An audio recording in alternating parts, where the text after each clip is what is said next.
Yes, it is true. The Black Ace Hockey Podcast special playoff editions are back in action.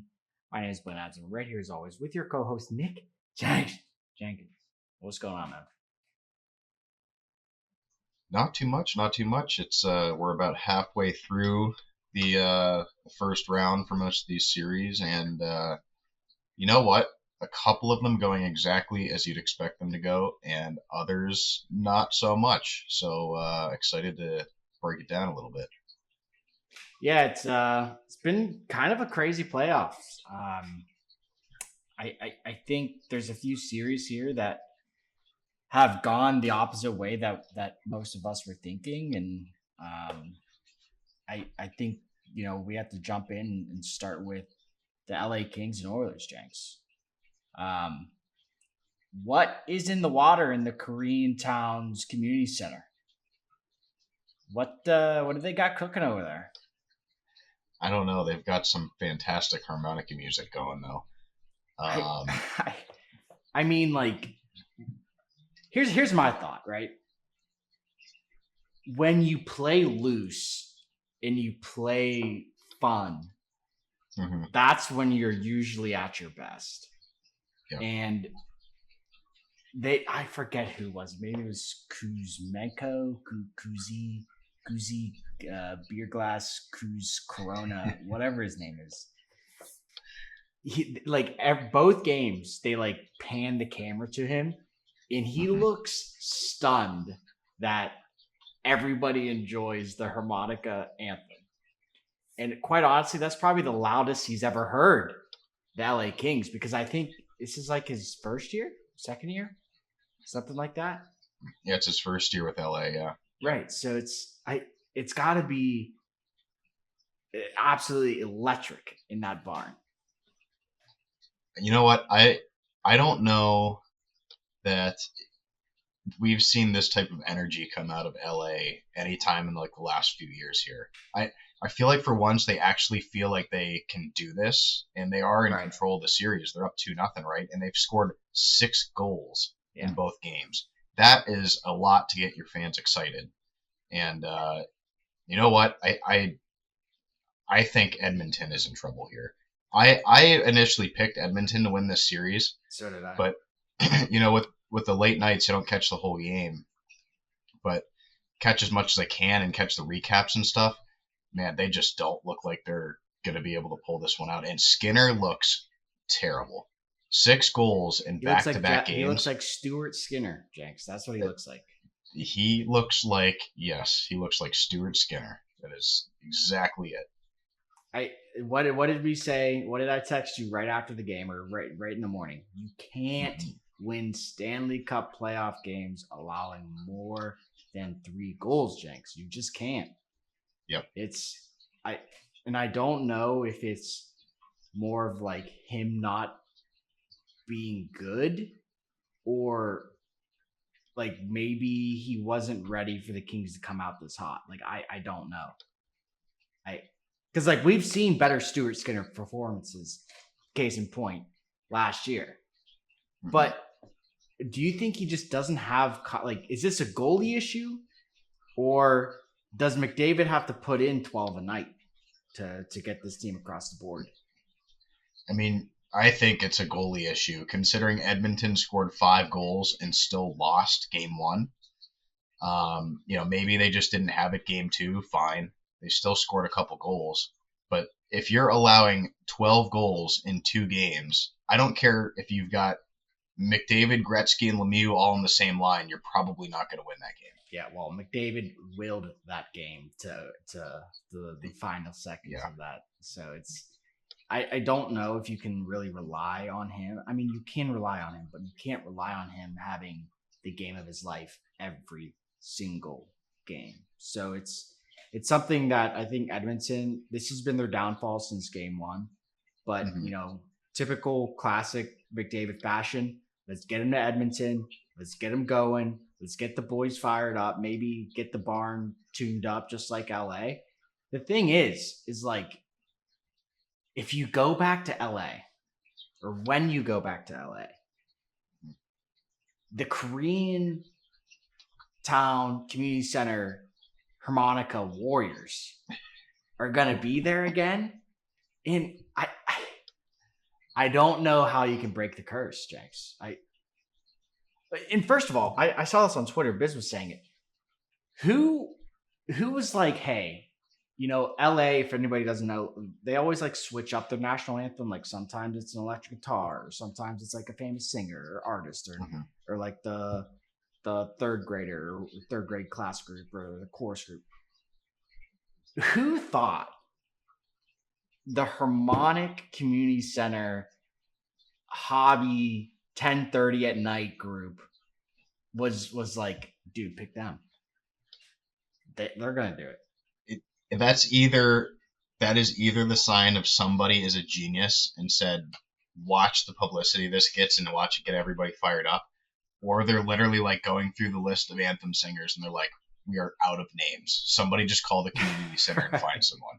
Look, we had Christina Aguilera and Creed cancel on us last minute. We need somebody.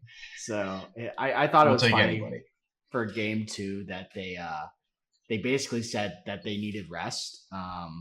Kept them up too late that first night. So it's cool to see. It's something that I think social media and PR can really rally behind, and I'm sure on the Amazon or Netflix or wherever the freaking Road to the Stanley Cup show is broadcast on, that's going to be like a whole thing.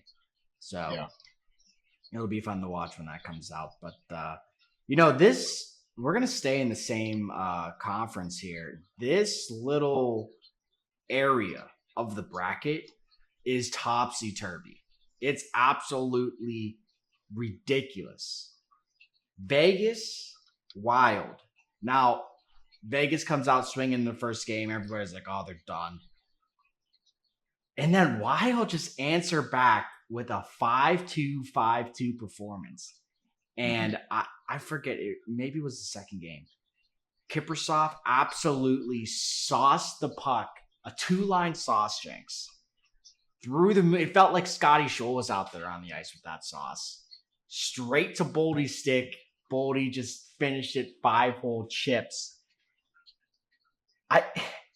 Are they turning it up when they have to? Is this the Wild team for real? The Wild are, so this, of all of the series so far, this one's the biggest surprise to me. And I think the Wild have some top end talent with Kaprizov, and then Boldy's a pretty good player. You mentioned both of them. If these guys turn it on, they are difference makers. And what we're seeing right now is Kaprizov just saying, boys, hop on. I'm taking us to the promised land. Like, he's controlling the game. Yeah, and it's kind of weird because, like, most of any sport is all momentum, right? Like, if your team is playing hard, they can play hard, but if there's no like juice or life into the boys, like then it's always game over. It feels to me Vegas doesn't really have anything to play for. Like they don't have a storyline. Like, yeah, Mark Stone was hurt, but he wasn't the long-term IR guy this year. He came back before the playoffs. So it's not like they're pictured as this evil character in their own storybook that they can ride off of. Right. They don't have that get up and go factor, I think, this year. So they have to rely on hard work. And, to go against Herb Brooks, hard work is not going to beat talent alone. Wild just have talent. Wild have the Marc-Andre Fleury effect. I'm sure he gets the boys fired up in the locker room. I'm sure there's tears.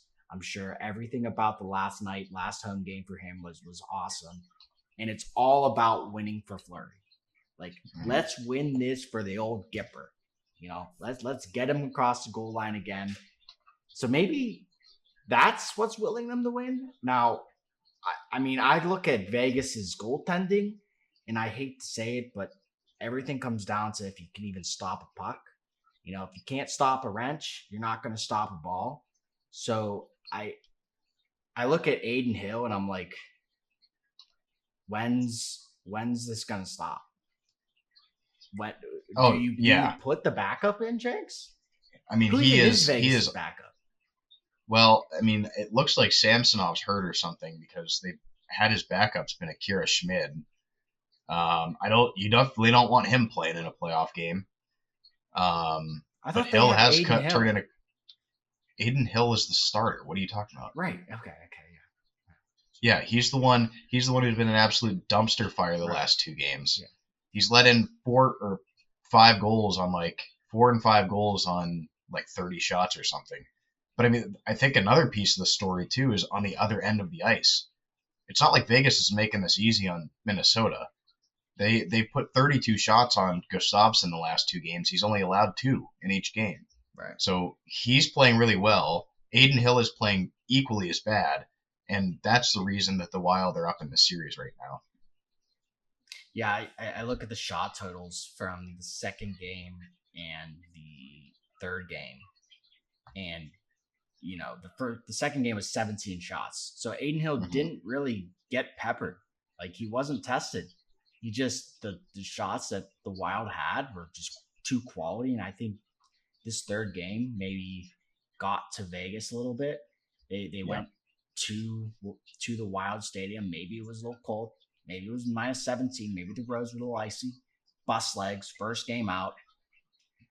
So we'll see how this might go the distance, and I will be very upset if the Wild do win because Jenks, it is not looking good for our picks at the moment. No. Especially in that side of the bracket. But Yeah. we will do our best to continue with our generational gambling options towards the end of the podcast, of course. Staying in the western side of the bracket, let's jump up to everybody's favorite teams. We're going to start with the Winnipeg and St. Louis Blues. Somehow the Blues squeaked out a win. Maybe this is one of those, like, you feed the homeless once, you get good karma for the rest of the year. I don't know. I look at that game and I'm just like, it's so odd. Like 7-2 as a third game versus like the 5-3-2-1. Although that second game was a close one. It did come down to the final seconds, and I was kind of nervous because I hate the Blues so much because they're so awful in every aspect that it just hurts me to see them be good. But give me your thoughts about this last game. Well, you know what? I don't have much to say about the Blues other than, sure, they got to win. Congratulations on home ice. They still stink, okay? Even if they manage to, spin the slot machine and get a couple more wins in this series and somehow get out of this series, they're going to get pumped in the second round by whoever they play. Like, they have no shot at this thing. So I think this is kind of like a fluke. Maybe they just went into game 3 back home in St. Louis, got an extra burst of energy. Maybe Winnipeg got a little bit comfortable saying, boys, we're up 2-0. We're good to go. Got too comfortable and just got taken advantage of. I don't see that happening again in game 4. So yeah, Hellebuck just looked gross. I mean, there's a few goals where it just felt like Hellebuck could have made an extra save, could have made an extra push. I watched a little bit, but after you let in 4, I'm turning this shit off, man. That shit's so stupid. But I think, Stanley Cup playoffs is all about regulation. Could you have started Comrie this game? Probably. I think maybe after 3, you pull Hellebuck. But I was going to ask this question because I know a lot of goalies, when you're in like a series of 7, series of 3, series of 4 or 5, if you're not playing well, I would rather get freaking shit pumped than get pulled. Yep. So for you, Jenks, put your goalie hat on here. It's just a very strange hat, so you're gonna have to break it in. At what goal against number do you say, like, hey coach, like, all right, I'm gonna let the next 95 in if you don't pull me, get me out of here? What's your number in the Stanley Cup playoffs? See, for me, it's like, are we still in the game? Like, if I've let in 6 goals and we're only down a goal, I'm like, you are not taking me out of this game.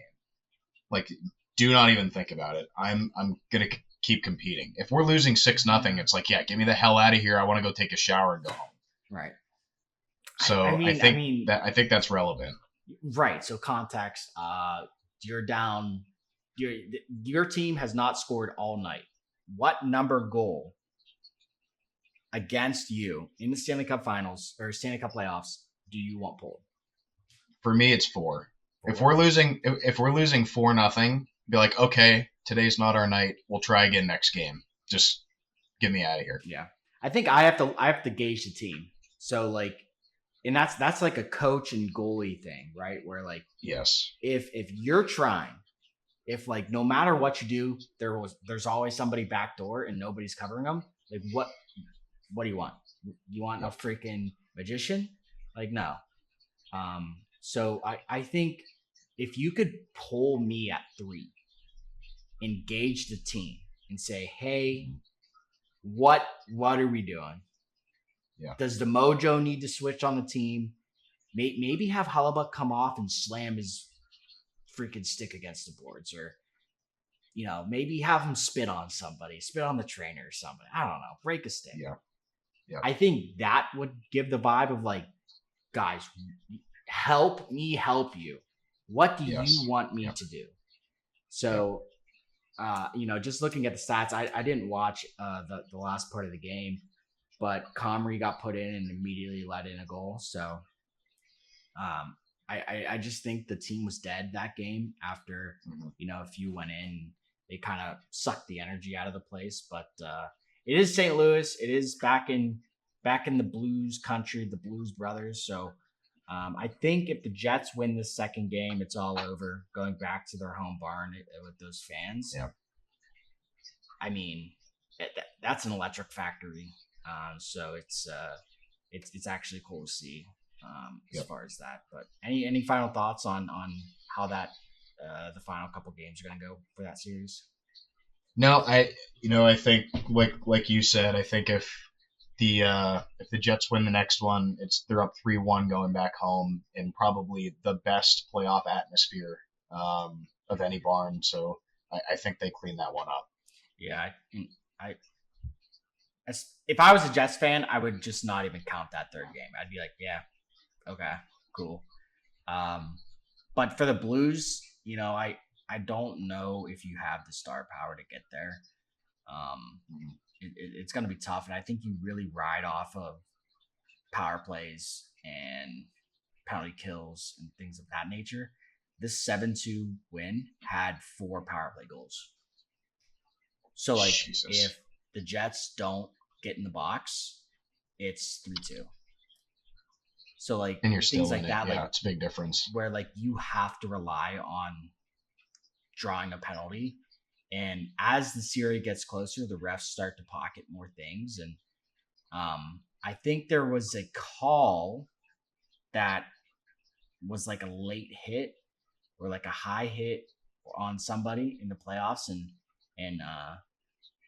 5 and gamed them, Jenks, in the Stanley Cup playoffs. Are we 5 and gaming people? That's paperwork, Jenks. In a Stanley Cup playoff? Is that what we're doing?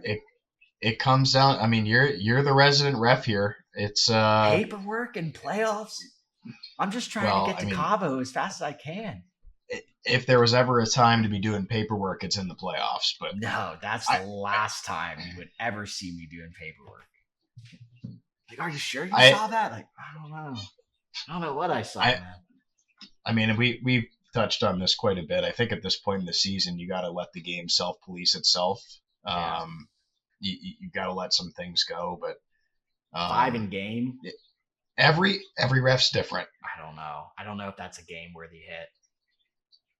He didn't get hurt. He sure went down the tunnel, but I bet you he's going to be in next game. You think so?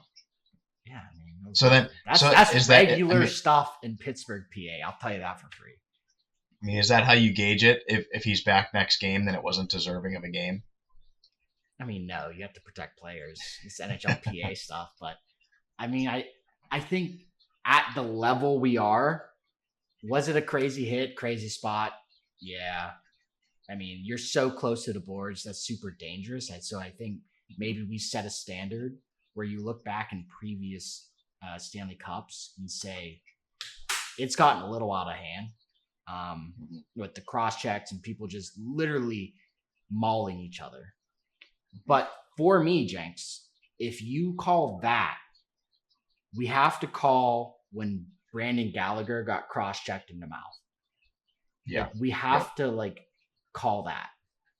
So like the double standard, and you know, everybody, if you are 8 years old, through high school, college, even in the pros, all we want from refs is consistency. Yes, we get it, but everybody's different, like you said.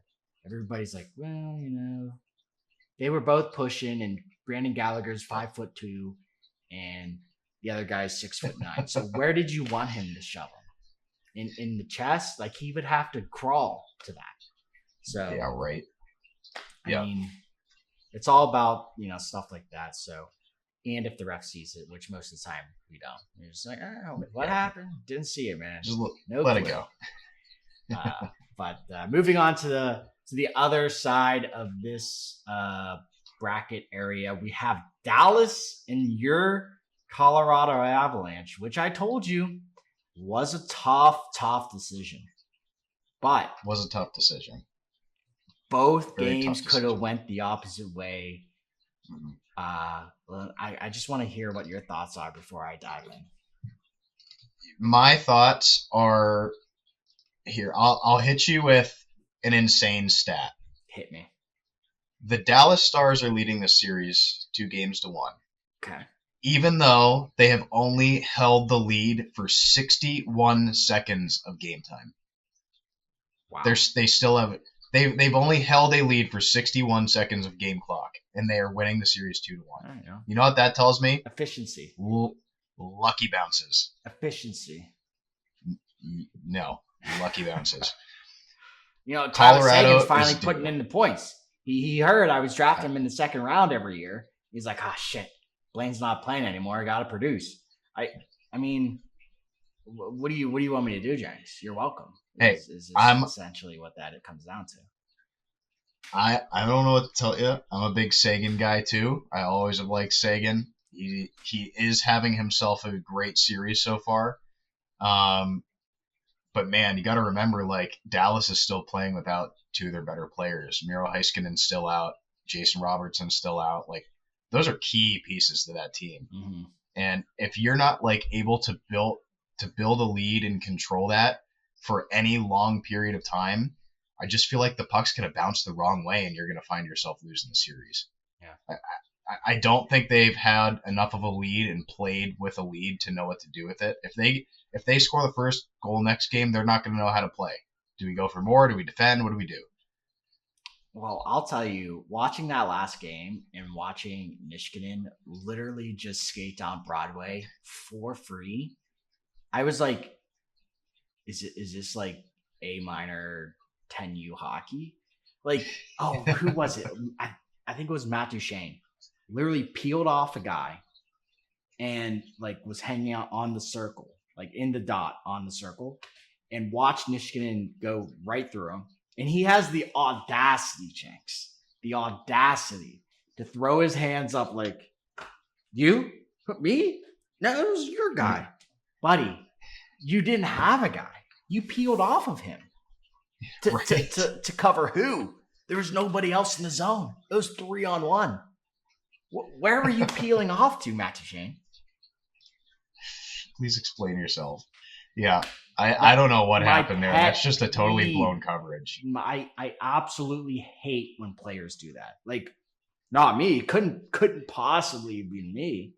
If you're the coach and you see that, what are you saying to that player when he comes back to the bench? He's leaving. He's down the fucking tunnel. You go sit Take in your the shit corner off. and talk to nobody. How about that? You missed Take tough your shit guy. off. Uh-huh. Hope your suit's clean because you're going to be wearing it all next game. If that was me coaching, Jenks, I would have parents ringing my phone. I would be like, don't care. Your kid, what are we doing right there? Yeah. Yep. I'd be like, was he blaming that on you? Did you not yell loud enough in the stands to turn on his brain for him? What about from the goalie's perspective too? You're like, dude, Oh, that is all on you. Do you oh, just like, what are you doing? I would be looking at him like, brother, what? Like, what did you want me to do there? Skate down the ice behind him and I just be in mean, his ear? Andre, you Be like, you're can't. worthless. I mean, that's not on him. You literally just. No.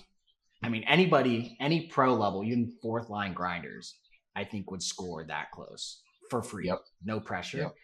So, I that was my one little rant I had on that last game. It literally blew my mind. But Good rant. you know, ranting in, got on the board finally for Dallas and got an assist in the overtime winner. He had to do something. I don't know if he butt passed it to the guy, but it's good to see him back on the board. And Dallas up 2-0 back in Dallas for the fourth game. If Dallas wins, how do you think Nathan MacKinnon responds in that fifth game? Oh, I mean, if Dallas wins again, so you're saying if Dallas is up 3-1 in this series and they go back to game 5, yeah, Nathan MacKinnon is going to have the best game of his career so far. You think? Like I'm talking like 3 goals, 2 assists, and Colorado wins 5-2. He is one of the most competitive players in the NHL, and I think there's going to be a fire under his ass to say, you know what, I'm taking this thing over. We're not going down without a fight. I mean, we'll see. I mean, it's been a flip of the coin. So I think we were right in predicting it's at least going to go 7 games. 7 so for sure. I wouldn't be surprised if this just flops back and forth for the rest of the series. And of course, with Dallas coming out on top, because having Colorado take this to game 7 and then play Winnipeg in another game 7, oof, no shot. McKinnon's legs are going to be cut in half. Freaking Nishkinen's going to be like, I got to go do some Nicaragua nose nitrous somewhere where I can't be seen. So it's I don't know, man. It's going to be a tough road for them. But jumping over to the Eastern Conference, I mean, this. You want to start? This is the worst. Like, I don't even know what to call this, Jenks. It's so like bland. Like everything's easy. Like let's get the easy one out of the way. Let's get the easiest one out of the way. Carolina and Satan's Zone Devils. What? Yep. Devils even want to be here, or like is it just fun for them? There's not a whole lot to talk about in this series. The Devils are just outmanned. They don't have the scoring to get it done. They're not getting enough goals. I mean, you could argue the goaltending's been there, like Markstrom's trying, right? But they just don't have. They're without Jack Hughes. They're without a couple other guys. They're just not healthy. They don't have their full team. They just don't have it to get it done. And Carolina's a deep team. They play very structured hockey, and they've got some good players on that team. They're just outmatched. It's just not fair. Watching Martin Hook's absolute laser shorthanded, I was like, oh my good God. Like that was just the most disgusting thing I've ever seen in my life. And that had to suck the energy right out of the Devils. Like, finally, we got a power play. We're down. We're 1-goal game. Boom. Like, ouch, man. Like, it's a killer. I don't know, but it definitely sucks to see because I feel like New Jersey Devils had a really, really strong year. It's just Jack Hughes got hurt, and I think team kind of runs through him.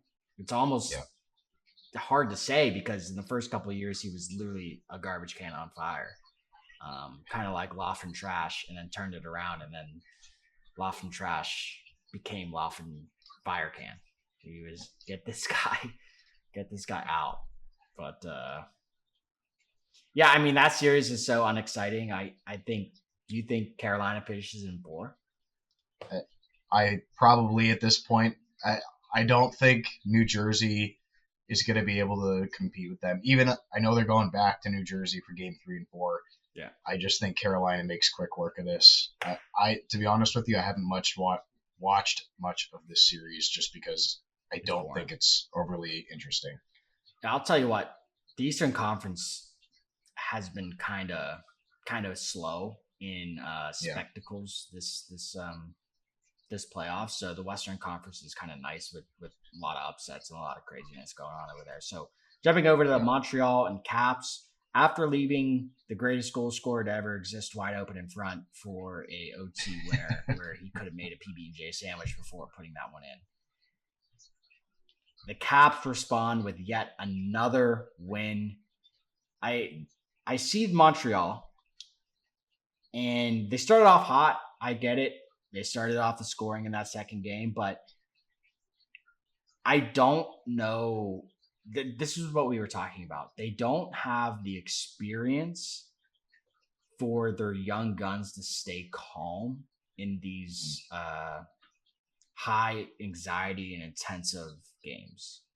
Like when your third or fourth line is going up against Tom Wilson, going up against Ryan Leonard, like these are big boys. Now Ryan Leonard's a rookie still, but if he's not getting a puck, he's gonna throw his body against you. He's throwing his weight around. So absolutely. I feel like if you're trying to get depth with like Slav on that third line, I just don't know if he's used to getting. Is Slav on the third line? I might be just talking out of my ass here. No, he's been playing with Suzuki and Caulfield. Oh, really? They've got a super line there, yeah. Oh, okay. Then who's on their third line? Who knows? Laine? Laine, did you see, speaking of that, I'm glad you brought up Laine. Did you see he got benched for the whole third period even though they were behind and he's their best shooter? No. They sat him the whole third period. Why? Probably a discipline What's wrong with thing. Laine, dude? I saw it after the fact. He's just a head case, man. I don't know what's going on with him. Maybe if you sit him, he gets better? Question mark? You know, wherever he goes, this seems to happen where he starts out hot. He had a lot of goals this year, and then he has an issue where he's not playing defense or whatever. He gets sat. He goes home and plays a ton of Fortnite, and then he gets traded. Like this happened in Winnipeg, happened in Columbus. Now we're here in Montreal, and is the cycle repeating? Oh, okay. Yeah, Patrick Laine is on the third line. Yeah, with Armia. So, like, you have those two guys, and then Demidov on the fourth line. Are those guys used to being absolutely hammered? Like, they got a lot of Europeans on that team. Yeah, exactly. And we know from European hockey, it's a skilled game over there, just like the CHL, where like it's more of a finesse and less of a NCAA. Let me murder you, and then let me bang 95 girls at the hockey house tonight. So it's kind of those scenarios. So it's tough to see, and I love Montreal's future. Yeah, because all these guys are going to get paid eventually, and I love Josh Anderson. So it's kind of hard to see that this young crew is going through this, but they have to, right? You don't win a Stanley Cup your first year in, unless you're Crosby or unless you're the Golden Knights, which I don't know. Yeah, I think they're getting pushed around right now because, we already talked about it. They're young and they're just not an overly gritty team. I think being in the playoffs is valuable experience for this team. I really do like their future, like you said, but I just don't think this is not it. This is not the year.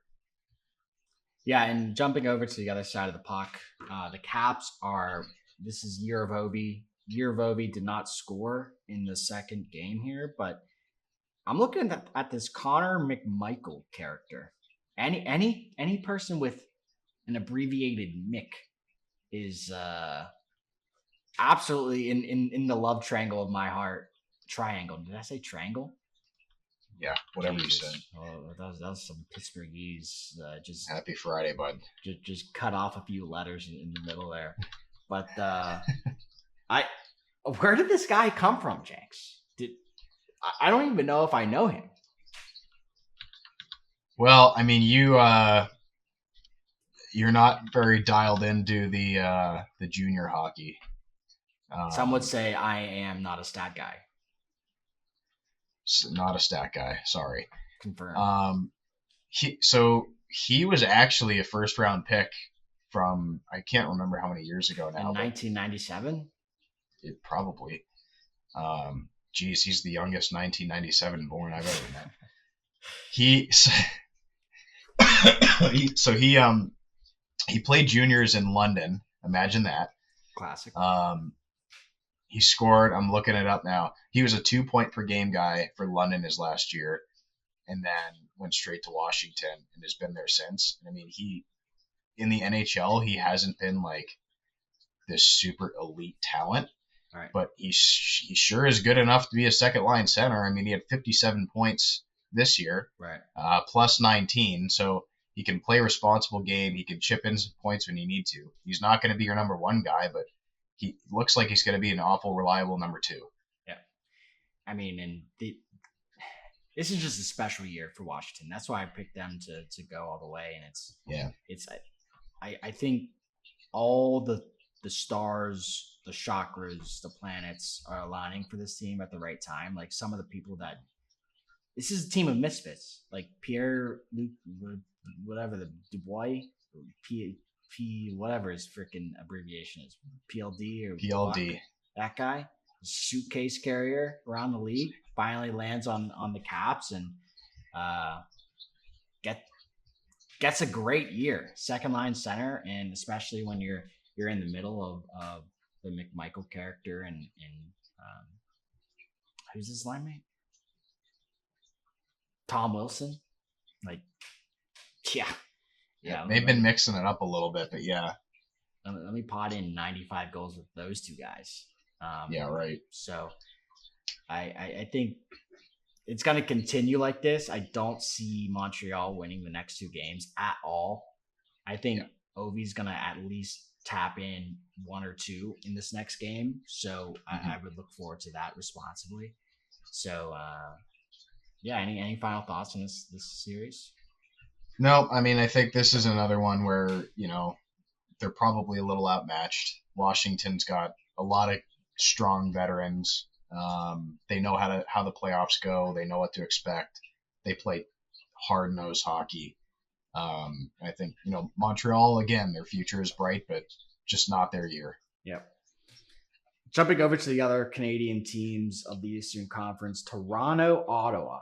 And I'm going to hand it to you, Jenks, for our insider information of controversy between these two teams. And some would laugh at this. I think it's kind of childish, but go ahead.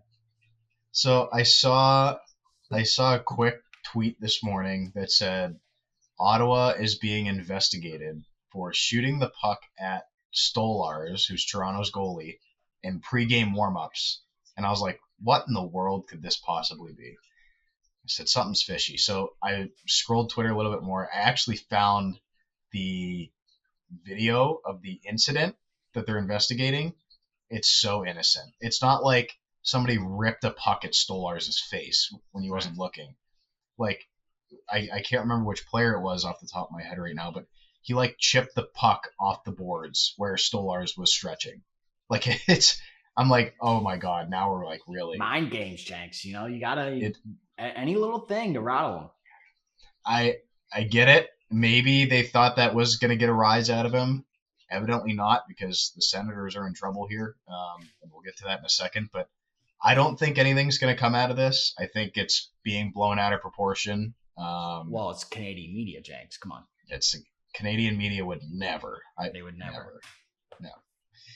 So I don't know. Did you see it? Do you have any thoughts around it? I saw it probably once you sent me that. I started looking around, and I mean, this is like, AAA tournament vibes when you share a puck or you share a bucket of pucks, and the one team doesn't wait for the bucket to slide down, so they just fire the pucks at the other team, and you got to be like, boys, what are we doing? And then you got to freaking give a 2-minute bench minor for being a dick. So I think it's that sort of I don't see any sort of supplementary actions towards Ottawa. Maybe a $10,000 fine. Sure. Yeah. What is that, like pocket change for some of these organizations? So now I did read that they are trying to crack down on a lot of pregame antics where Stutzel was kind of just standing in a stare off with somebody at the middle of the ice, and they Hmm. kind of hand whacked him for doing that. So it's one of those things where yes, it's intense. It's an intensive environment. Um, but at the end of the day, it is entertainment, right? So we have to be Hmm. professionals, not just Yep. pros. Yep. Um, so I think when you look at that side of the business, it's very bad. It's a bad look. It's kind of like the whole NFL and fining Odell Beckham for wearing a watch. Like, dude, we get it. You make a lot of money. You don't have to do that like that excessively. And plus, like it's a hazard, right? Like if you clip somebody on the arm, now there's a gash. Like Right. it's Exactly. it's not about that. So it's about drawing a hard line. Yeah, you might look at it like, hey, he just chipped the puck off the boards, but where's the line? Like, Right. was that puck dipped in boiling water before and shot at him? Or like where, these teams are looking at every angle to get an inch.